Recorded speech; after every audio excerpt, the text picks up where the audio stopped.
We are shaped by our choices. Do we take the short walk or call the ride? Do we rise with the alarm or seek another hour of sleep? Do we face the difficult conversation or turn away from it?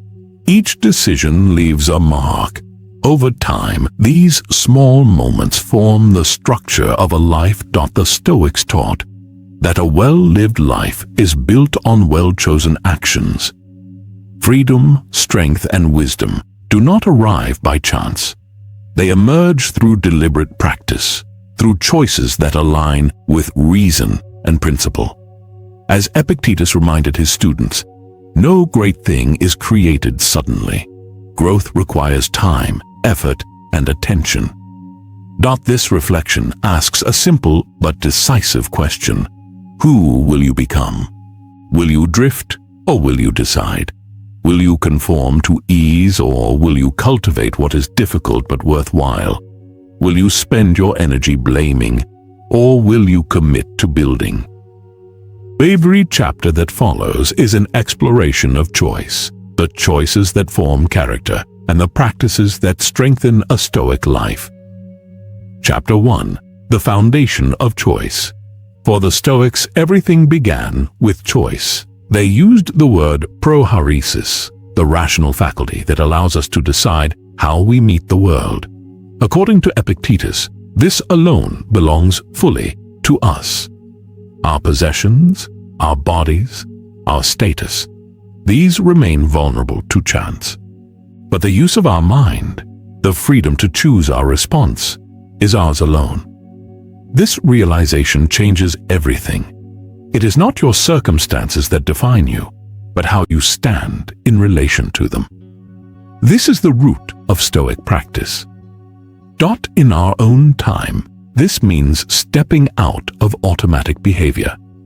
Most of us are carried along by habits we barely notice, scrolling before our feet touch the floor, reacting to messages without thought, moving through the day on impulse. This is the opposite of a disciplined mind. The Stoic way is to pause, to reflect, to ask, why am I doing this? What do I hope to achieve? Is this in line with my principles? And is it within my control? These are not abstract questions. They are practical tools for living. When someone cuts you off in traffic, you can curse or you can breathe. When plans collapse, you can complain or you can adapt. The difference lies in the space you create before reacting. In that pause, growth becomes possible. Marcus Aurelius practiced this daily. Each morning and evening he wrote in his journal, asking what kind of man he wished to be, examining his mistakes, and considering how to improve. It was not a performance, but a form of training. The same is true for us. Reflection, however simple, is how the mind strengthens itself for the work of living. A few minutes of honest reflection can begin to shift how you move through the world. It does not need to be long, just a few lines written with sincerity. The practice starts with simple observation. Notice your patterns. Do you reach for your phone the moment boredom arises? Do you cut others off out of impatience? Do you say yes too quickly because you fear letting people down? Record what you see. By naming these habits, you loosen their hold. Reflection is the first step toward self-direction. The same is true in moments of difficulty. When plans collapse, do you look for someone to blame, or do you focus on what can be done next? When you face criticism, do you react with defense, or do you pause to learn? Each response is a choice. Each choice either strengthens or weakens the person you are becoming. For the Stoics, life was a series of tests, each decision a chance to practice courage, patience, justice, or temperance. This is not about perfection. It is about awareness. By noticing your behavior and choosing even small improvements, you begin shaping character. Slowly, life becomes the product of conscious decisions rather than unchecked impulse. You stop being carried by habit and begin to guide yourself. When the foundation of choice is clear, you live with greater reason. You take responsibility for what you do. You no longer hand your moods or outcomes over to circumstance. You create a space between what happens and how you respond. That space is where virtue takes root.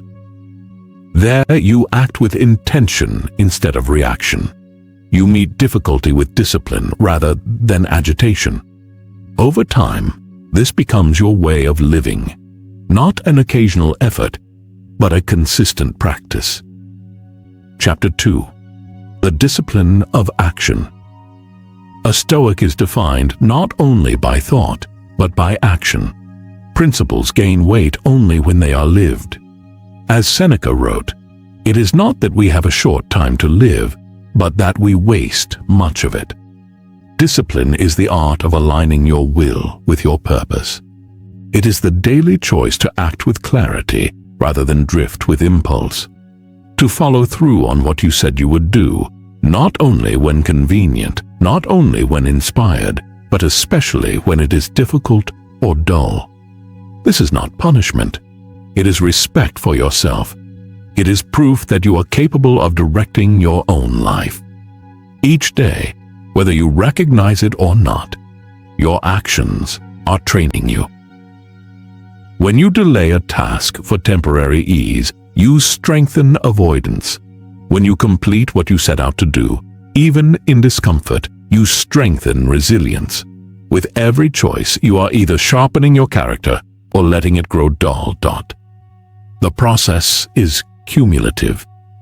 Every choice, no matter how small, adds to a larger pattern. There is no such thing as neutral behavior. Over time, these patterns shape how you respond under pressure, how you relate to others, and how you view yourself. To build discipline, begin with simple, clear practices. Set a time to wake and honor it without negotiation. Establish routines that serve your goals. Select one meaningful task each day and complete it without excuse. These actions are not about productivity for its own sake. They are about establishing trust with yourself. When you consistently follow through, you strengthen belief in your own capacity. Motivation becomes less important because you rely instead on structure and clarity. In this way, discipline shifts from something you do into something you are. The Stoics often practiced voluntary discomfort to strengthen both mind and character. This might mean skipping a meal to reflect on hunger, waking early even when you wish to sleep, walking when you could take transport, or taking cold showers to train endurance. These practices are not about deprivation. They are about perception. By choosing small difficulties willingly, you build resilience. You learn to meet discomfort without shrinking back. You loosen your dependence on ease.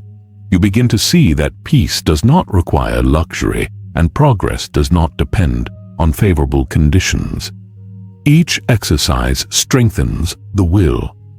You realize that feelings need not dictate actions. You can be tired and still rise. You can feel discomfort and remain steady. You can want to stop and still continue. These are the lessons of voluntary hardship, lessons that prepare you for the inevitable trials of daily life. Discipline is also the bridge between values and action. If you believe in courage, it must appear in your choices. If you believe in honesty, it must be present in your speech, even when it costs you.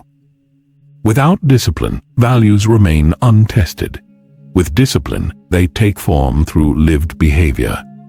To live by Stoic principles is to bring intention into alignment with conduct. It is to act according to reason, not temporary moods. It is to set a standard that endures across changing circumstances. Discipline, then, is not a phase or a tool you return to when convenient. It is a posture toward life. It is the habit of placing effort before ease, responsibility before comfort, and clarity before confusion. It is the steady ground on which character stands. When you walk this path with intention, repetition takes on a different meaning. It is not monotony, it is refinement. Each return to practice shapes you a little more. Each repetition strengthens the will, just as steady training strengthens the body. In time, you begin to take ownership not only of your actions, but of the person those actions are forming. Through steady effort, the body and mind learn to move with purpose rather than impulse. You begin to act from reason rather than reflex. You practice doing the right thing quietly, even in small matters, especially when no one else is watching. Over time, these choices compound. What begins as effort becomes identity. You are not simply completing tasks. You are building a consistent way of being. You move from bursts of motivation to sustained commitment, from scattered habits to a way of life, from fleeting effort to lasting direction. And in that direction, you discover a deeper form of freedom. Not freedom from effort, but freedom through it. Discipline no longer comes from the outside. It becomes part of you. Each decision reinforces the kind of person you have resolved to be. Chapter 3. The Mirror of Reality. The Stoics taught that philosophy is not escape, but confrontation. It is not meant to shield us from life, but to prepare us to meet it directly. Growth begins when we stop avoiding and start observing. To live well, we must see life as it is, not as we hope, fear, or assume it to be. Seneca warned that we suffer more in imagination than in reality. Most of our pain does not come from events themselves, but from the stories we create about them. Something happens, and the mind begins to spin, layering assumptions, judgments, and predictions until the weight of imagination exceeds the reality itself. The Stoic practice is to separate event from judgment, to see things simply as they are. If someone criticizes you, the event is only that words were spoken. The feeling of being attacked or diminished, that is interpretation, shaped by ego, memory, or insecurity. The Stoics called these impressions automatic responses that appear quickly and often distort the truth. When we mistake impressions for fact, we surrender clarity. Instead, we must pause, hold the thought at the gate, and ask, is this true, or is this just my judgment? Like a guard examining those who seek to enter, we must examine our interpretations before allowing them to settle in the mind. This practice, cognitive separation, was central to Epictetus's teaching. It is not events that disturb us, but our opinions about them, he said. Remove the opinion and much of the suffering fades with it. The mirror of reality sharpens us. It asks us to face not what is comfortable, but what is real. You begin to see through appearances. You stop letting assumptions and emotional coloring dictate your choices. This does not mean becoming cold or detached. It means becoming steady. It means acting from what is real rather than from what is imagined. When perception clears, decisions improve. You respond to what is, not to what you fear or wish it to be. Clarity takes practice. It requires constant self-observation. You must catch distortions as they arise in small, ordinary moments. When a short message feels like an insult, when silence feels like rejection, when failure is imagined before any attempt is made, each time pause and ask, what exactly happened? What am I adding to this? What would an impartial observer see? What remains within my control? This questioning creates space, and that space is where your freedom lies. It is the distance between impression and response that allows you to choose wisely. Instead of obeying the first thought, you examine it. Instead of being pulled by impulse, you pause. This is the essence of mental training. It is not about suppressing emotion. It is about correcting perception. To live in reality is to stop hiding from what is difficult. It is to stop building illusions that shield you from discomfort. It is to meet each situation honestly, as it stands, without dramatizing or demanding perfection. From this grounded state, stability grows. You are less shaken by anxiety, fantasy, or anger. You move from being a passive consumer of thought to an active examiner of it. This shift is what cultivates wisdom. It gives you the ability to respond rather than react, to analyze instead of assume, to adapt instead of resist. The Stoics understood how challenging this is. They knew how easily the mind wanders, how quickly fear and desire distort what we see. That is why they insisted on practice. The more often you return to clarity, the more natural it becomes. Like a blade being sharpened, the mind is refined by steady friction, consistency, and care.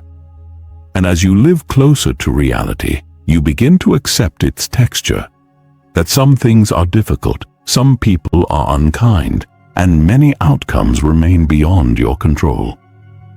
But these truths lose their power to disturb your peace. Strength is not found in reshaping the world to your liking. It is found in aligning yourself with truth. Each moment becomes material for awareness. Life reveals itself as it is, and you meet it not with resistance but with readiness. In this practice, you grow clear, you grow steady, you grow capable. Chapter 4. The company you keep. Your environment shapes you. The people you spend time with leave an imprint on your thinking, your habits, and your ambitions. They influence the standards you adopt and the mindset you carry into each day. The Stoics warned us to be deliberate in choosing our companions, for influence can lift us upward or quietly pull us down. Epictetus advised, "Keep company only with those who uplift you, whose presence calls forth your best." This is not about ranking others as better or worse. It is about recognizing the subtle but powerful effect that proximity has on direction. You are shaped by what you encounter repeatedly. The people around you set the tone for what feels normal, acceptable, or admirable. If you spend your time in circles of gossip, your words may grow careless. Even if you remain silent, the tone seeps in.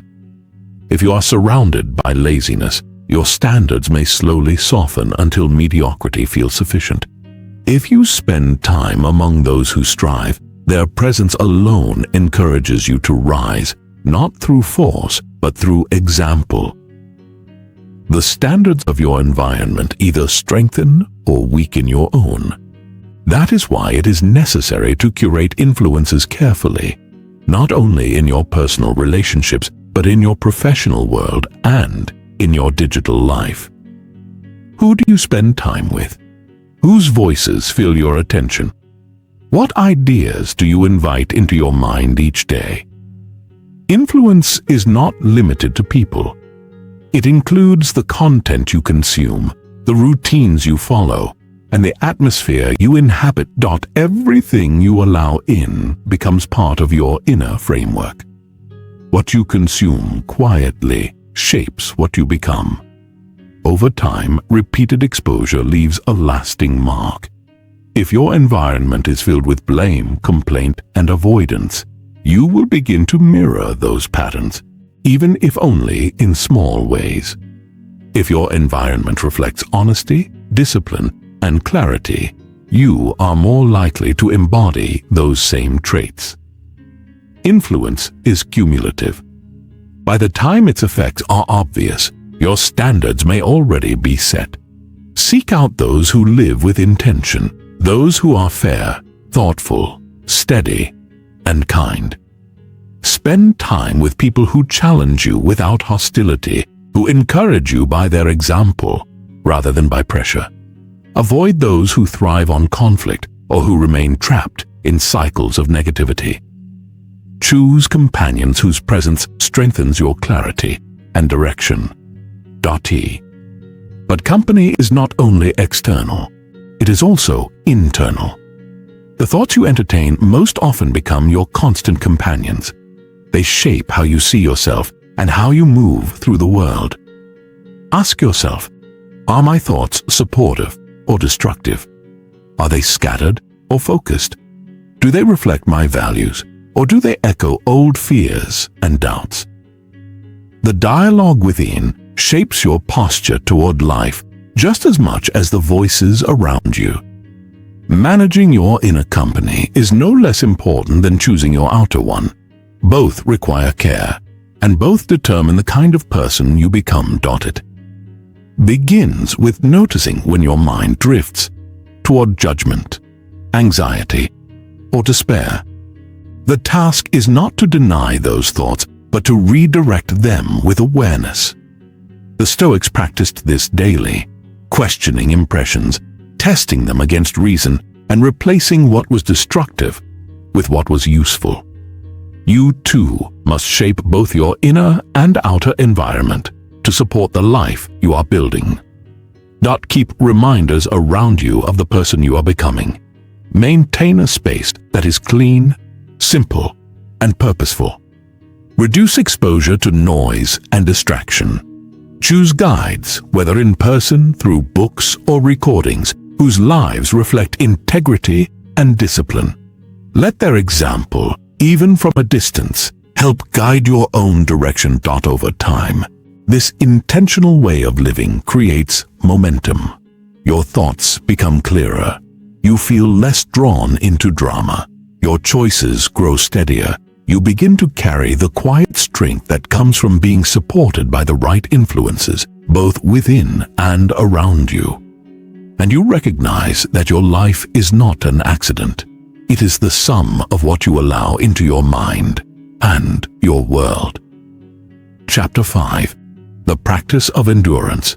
Endurance requires structure. When life is hard, simplify. Return to your habits. Keep your space in order. Care for your body. Spend time in silence. These are not distractions. They are anchors. They give shape to uncertainty. They steady you when the world feels unstable. Even simple rituals, making your bed, preparing a meal with care, walking at the same hour each day, remind you that you still have command over how you show up. They root you in the present. They reduce mental noise and bring rhythm. They draw you back to your values when your emotions grow loud. When life feels overwhelming, small, predictable actions create clarity. They give your attention a place to land. They help you return to yourself. Over time, these rituals become a form of armor, not to shield you from difficulty, but to equip you to meet it with structure. Silence, too, is part of endurance. In stillness, your thoughts rise into view. Beneath the noise, you begin to hear what matters. When life grows chaotic, the impulse is often to distract yourself. Yet it is stillness that heals confusion. A few minutes of quiet each day, without phone, task, or conversation, can open space for realignment. Endurance is never passive. It is not waiting for pain to end while standing still. It is active acceptance. It means acknowledging hardship, feeling its weight fully, and choosing to continue in line with your principles. You do not deny pain. You do not turn away. You face it, and in facing it, you endure. You face difficulty directly, and you choose not to be broken by it. Endurance in its truest form is rarely dramatic. It is not loud or heroic. More often, it looks like quiet consistency, showing up to work when your heart feels heavy, keeping promises when it would be easier to step away, listening with patience even when you are tired. It is caring for others while carrying your own uncertainty. These acts may seem small, but they hold great weight. Each one is evidence of your strength in practice. Every time you endure, you remind yourself that you are capable of more than you believed. You expand the boundaries of what you can carry. What once felt overwhelming begins to feel manageable. Not because the weight lessens, but because you grow stronger. This strength is not always visible to others. It shows in how you continue, in how you remain steady, in how you return again and again to what must be done. Endurance widens your threshold for discomfort. This is not numbness. It is not the absence of feeling. It is the refusal to let discomfort dictate your choices. You feel what is painful, but you do not obey it. You walk forward even when emotion tells you to stop. You act in spite of difficulty rather than waiting for it to fade. This is resilience, not freedom from struggle, but persistence through it. Resilience shifts the way you hold suffering. You no longer see it as your identity. You no longer let it define the whole of your life. Pain becomes part of the road, not the end of it. You move through it instead of around it. You allow it to exist without giving it power over who you are. This shift is profound. You are no longer stuck inside the problem. You are navigating it. You are no longer a passive witness to your survival. You are an active participant in it.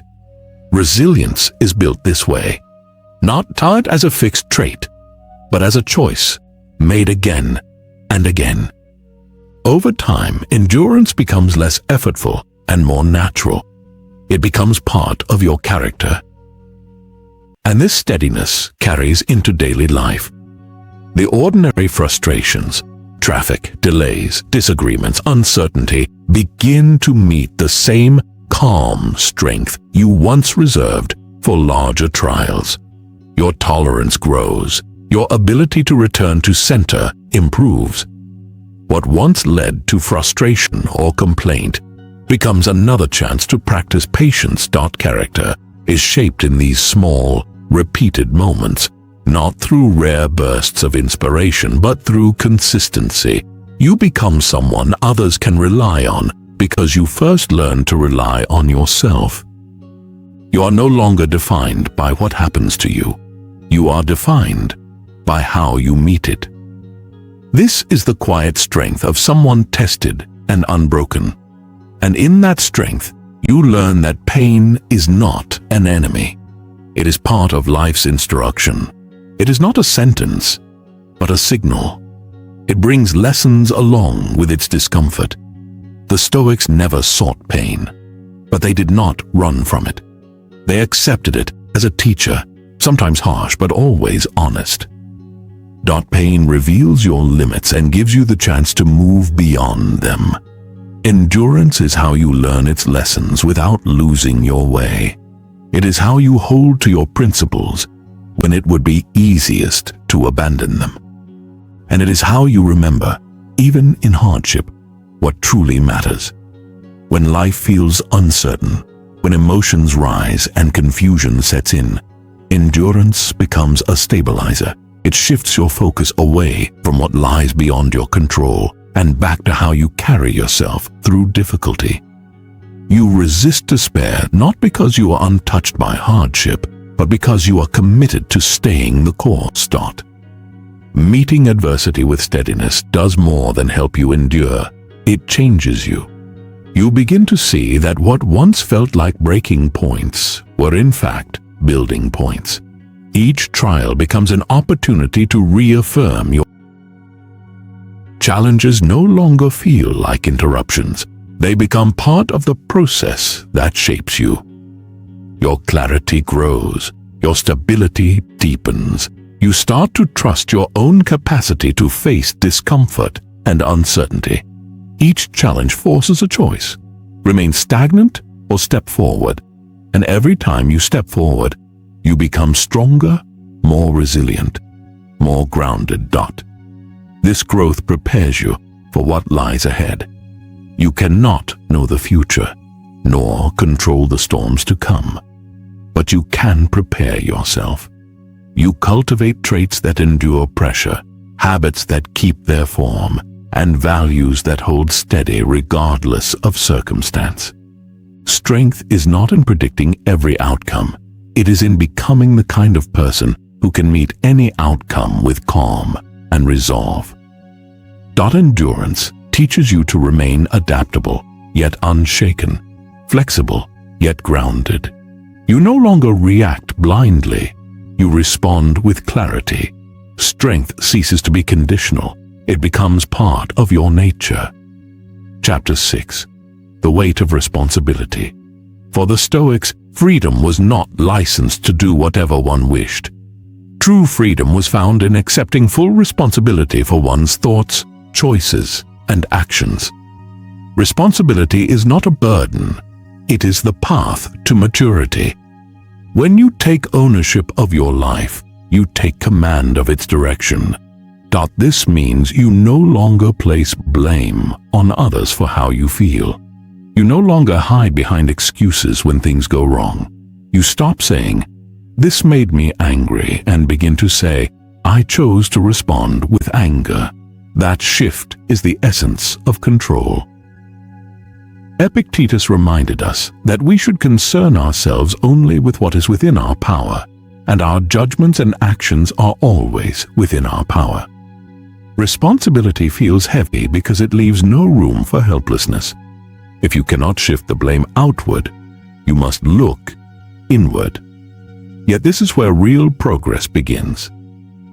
When you accept your role fully, even when others fall short, you reclaim the ability to improve, to act, and to grow. This does not mean accepting abuse or wrongdoing. It means taking ownership of your reaction. If someone lies, they carry the weight of their dishonesty. But how you respond is yours to decide. Do you retaliate? Do you remain composed? Do you set boundaries or walk away? The choice is always yours. Responsibility is not weakness. It is your shield.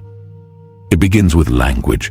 Instead of saying, "I had no choice," or "they made me do it," you learn to say, "I chose to," or "I allowed myself to." These shifts keep you accountable and remind you where your power lies. Practiced consistently, they reduce reactivity and cultivate deliberate action grounded in your values. Responsibility also means facing the consequences of your decisions. If you overcommit and become overwhelmed, you acknowledge it. If you procrastinate and miss a deadline, you own it. If your words cause harm, you face their impact. If your planning falls short, you do not hide from the result. The Stoic does not shame themselves when they fail.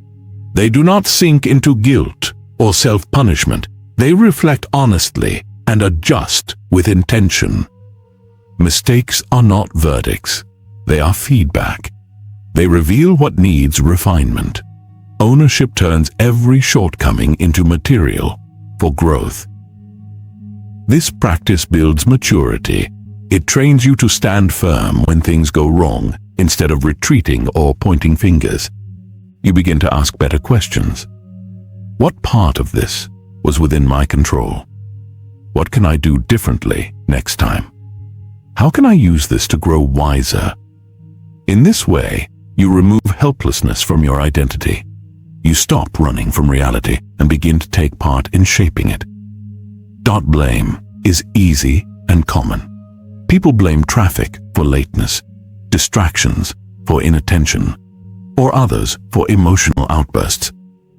The Stoic sees this as surrendering power. Responsibility is not about fault. It is about response. Even when something is not your fault, how you meet it remains your choice. That is the Stoic advantage. To stay at the center of your own direction. This level of ownership forms the foundation of leadership, both of others and of the self. You cannot guide anyone if you cannot first guide yourself. When you take full responsibility for your time, your energy, your attitude, and your reactions, you become trustworthy. Others rely on you because you are steady within your own standards. You show consistency in a world of excuses. You become reliable not through promises, but through action. Responsibility transforms you into someone who does not wait to be pushed. You act without needing constant oversight or ideal conditions. You live your values not for recognition, but because they are yours. That is real power, the kind rooted in integrity, not appearance. This strength is available to anyone, but it must be cultivated. It does not arrive all at once, nor does it grow through passive observation. It is built through daily practice, choosing ownership even in quiet moments, even when no one is watching, even when there is no immediate reward. True strength comes from the discipline of reviewing your decisions, both wise and unwise, and learning from them without denial or excuse. It comes from noticing when you have strayed from your path and correcting yourself deliberately without waiting for circumstances or others to intervene. This personal audit must happen regularly. This power also grows through resilience, not only in choosing how you act in favorable moments, but in how you recover from setbacks. Everyone faces failure, not everyone returns stronger. The question becomes, what can I learn from this? What should I change next time? What truth has this experience revealed? Over time, this reflective habit builds quiet inner strength. You begin to see yourself as someone who adapts rather than collapses, who learns rather than blames. Accountability becomes a repeated practice, and through it, you grow dependable, not just to others, but to yourself. Motivation becomes secondary. Your character guides you.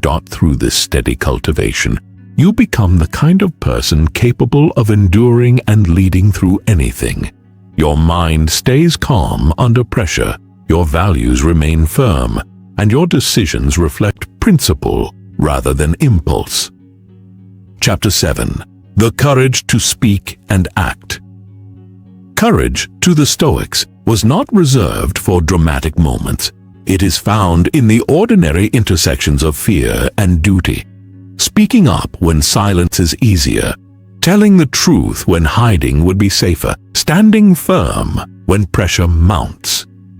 These are the true tests of courage.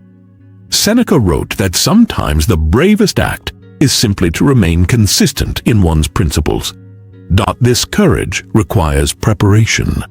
Bold action is not spontaneous, it is built through consistent practice. Begin with small truths. Speak clearly. Say what you mean. When discomfort arises before a difficult conversation, use that pause to steady yourself. Ask, what is the right thing to say? What would a person of character do? Let that answer guide your response. Courage also applies to action. There will be times of doubt, when you feel exposed, uncertain, or unprepared.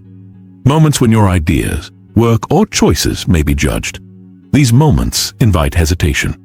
They tempt you to shrink, to wait, to remain silent. The Stoics remind us, step forward anyway, not recklessly, but with integrity.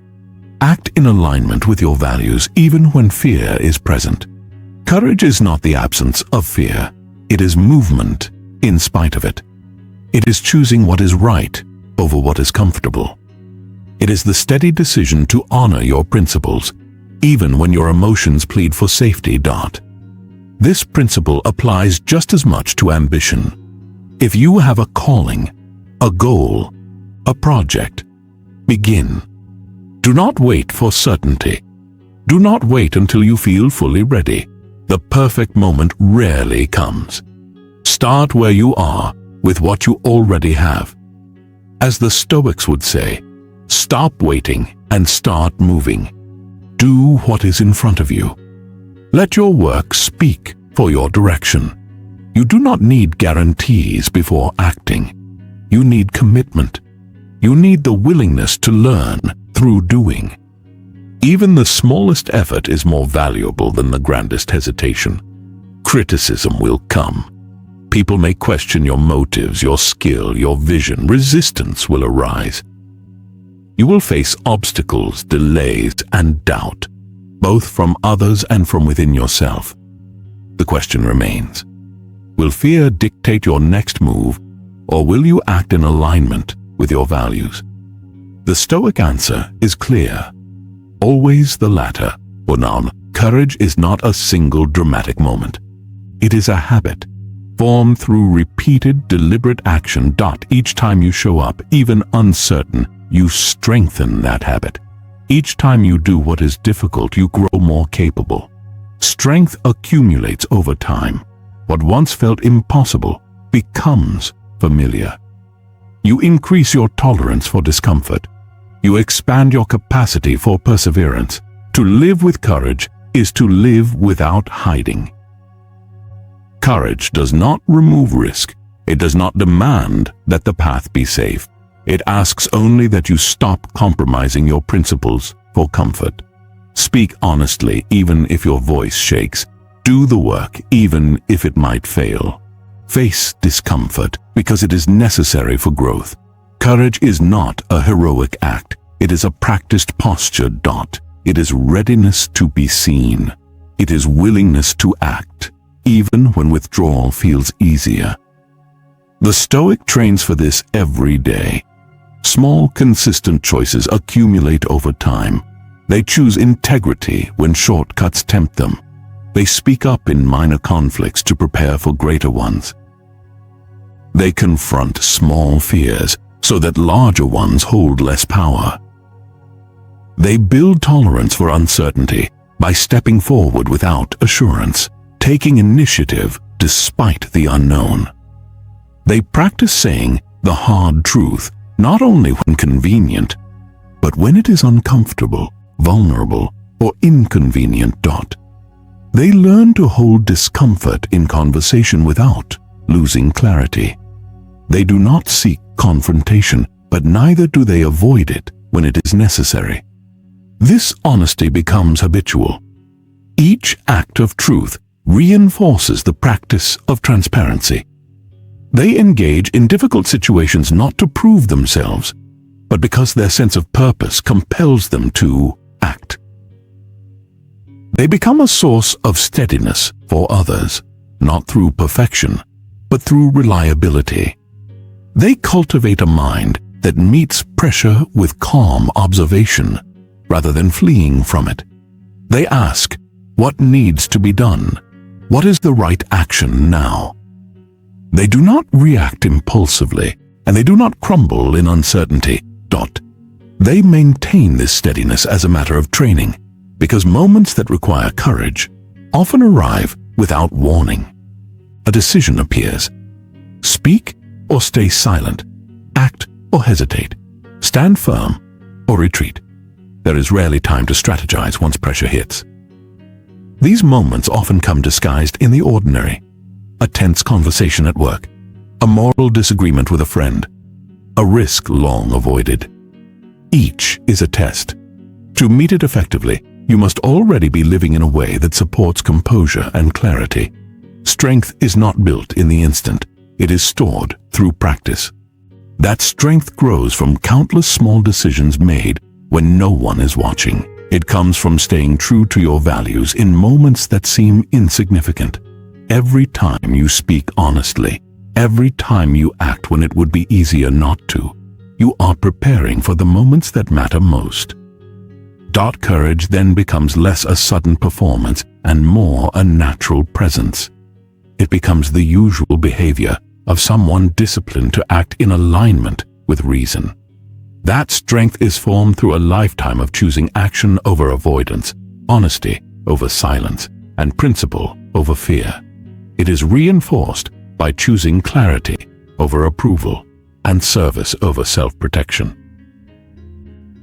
Over time, these small, consistent acts accumulate. They shape your identity.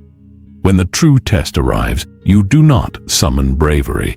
You continue living as you have trained. These repeated choices create a foundation of character. They are the ground you stand on when courage is not optional, but required. Chapter 8. The Strength of Restraint. To the Stoics, strength did not appear only in action. It also revealed itself in restraint, the ability to hold back, to wait, to remain silent, or to step away. These are marks of mastery over oneself. Restraint is a deliberate choice not to act on impulse. It is the discipline to pause when reacting would be easy, even justified. Seneca wrote, "It is a great thing to have strength, but a greater thing to know when to use it." This is the essence of Stoic restraint, understanding not just what you are capable of, but when it is wise to exercise that capability. Restraint is not weakness. It is the conscious decision to act with wisdom rather than compulsion. Modern life constantly invites reaction. Notifications, opinions, arguments, disruptions demand immediate response. A Stoic recognizes that acting without reflection is surrender. The pause between stimulus and response is where reason has its say. In that space, restraint lives. That space must be protected and cultivated. It begins with words. Words can heal, but they can also wound. Once spoken, they cannot be recalled. In moments of anger, silence is strength. In moments of insult, patience is power. Restraint teaches delaying gratification, withholding judgment, and postponing unnecessary conflict. It teaches us to let time filter what truly matters. Restraint also extends to consumption. Do you need what you are buying, or are you chasing comfort? Do you scroll for meaning or to escape yourself? A Stoic practices restraint by discerning desire from need. They do not deny joy, but they do not allow appetite to dictate action. They question impulses and delay indulgence until reason has spoken. This kind of restraint builds an inner fortress. When others lose control, you remain grounded. When the crowd panics, you hold still. You become someone whose stability is evident and trustworthy. You carry calm into chaos. You do not dominate to feel powerful. You command yourself. That is true strength. To cultivate this, practice waiting. Let someone finish speaking before you reply. Sit with discomfort before seeking to resolve it. Choose stillness when impulse urges you to move. Begin small. Delay a snack. Pause before responding to a message. Forgo a luxury for a week. These exercises teach that you are not ruled by want. You can choose your timing. You can choose your expression. Restraint is not repression. It is self-governance. It is not denial of life, but direction through deliberate control. You protect your energy. You protect your integrity. You act only when your principles give permission. You act only when your judgment is clear. That is how restraint becomes strength. That is how the Stoic becomes unshakable from within. Chapter 9. The Practice of Patience. The Stoics saw patience not as passive endurance, but as active strength. Patience is the ability to hold steady without agitation. It is the capacity to wait without complaint, to persist without panic, and to proceed without force. Patience is not weakness. It is control. It is the discipline of allowing time and nature to unfold without imposing your will on every moment. Marcus Aurelius often reminded himself, nature does not hurry, and neither should he. A Stoic understands that everything has its time. Rushing the process often creates disorder. When faced with delay, difficulty, or discomfort, the question is not how to force an outcome, but what can I do right now that aligns with my principles? The answer is rarely to demand, to rush, or to complain. It is to wait well. Patience is choosing not to let frustration dictate your mood. It is recognizing that progress often takes longer than expected, and that this is not failure, but simply reality. To train patience, begin with small moments, waiting in line, listening to someone who speaks slowly, handling unexpected setbacks. Each is an opportunity to practice calm. Patience extends to personal growth. Change does not happen overnight. Habits shift slowly. Mindsets require repetition. A Stoic remains consistent, not because results are immediate, but because growth is earned. They return to the work day after day, regardless of delay. They continue because it is right to continue. In relationships, patience is equally essential. People grow at different rates. Not everyone understands what you understand. A Stoic does not demand immediate change from others. They lead by example, accepting what cannot be rushed and nurturing what can. Presence, kindness, understanding. These are the tools of patient mastery. To practice patience is to master urgency. It is to hold your peace steady, regardless of speed or convenience. You move forward without force, without scrambling. You trust the rhythm of effort and time. A patient person becomes reliable. They are not quick to anger, nor easily shaken. Their decisions are guided by reason, not impulse. They endure pressure without collapse. Calm is not accidental. It is practiced. Patience, like every Stoic virtue, is cultivated. With practice, it becomes part of your being, steady, centered, untouchable by haste. Chapter 10. The Work of Becoming. To the Stoics, life was never about arriving at a final version of oneself. It was about continual formation. The work is never complete. Each day contributes to the shaping process. Every moment is material. Identity is not fixed. It is a living practice, the ongoing decision to live according to principle. Becoming is not a destination. It is a commitment. Epictetus reminded his students that the true goal of philosophy is transformation, not clever words or wide reading, but the way you live. Every choice contributes to the person you are becoming. Every day you ask and answer, "Who will I be?" The Stoics believed that each action either strengthens your character or weakens it.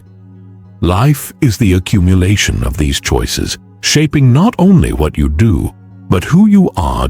You cannot remain the same through inaction. Every moment moves you either toward virtue or away from it.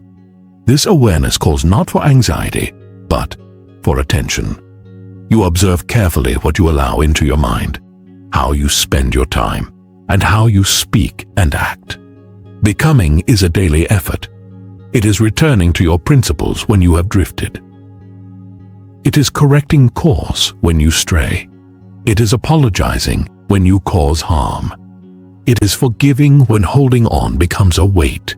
You become not in grand gestures, but through the way you live hour by hour. This is the Stoic path, not perfection, but steady progress. The work of becoming requires endurance.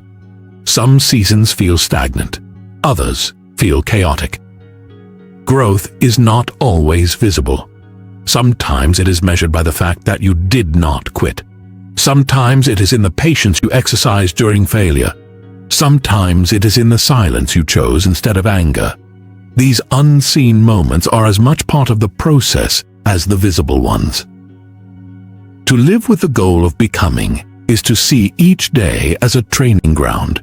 You test your discipline. You observe your thoughts. You build structure into your habits. You return to your journal. You reflect on your direction. You make space for stillness. This is not rigidity. It is devotion. It is the way you keep your inner life clear and your outer life steady. A Stoic knows that character is not inherited, it is built, and building can always continue. No matter how many times you have fallen short, the next moment remains open. Who you were yesterday matters less than who you choose to be now. The future is not promised, but the present is here. This moment is yours. The choice is yours, and who you will be is still within your hands.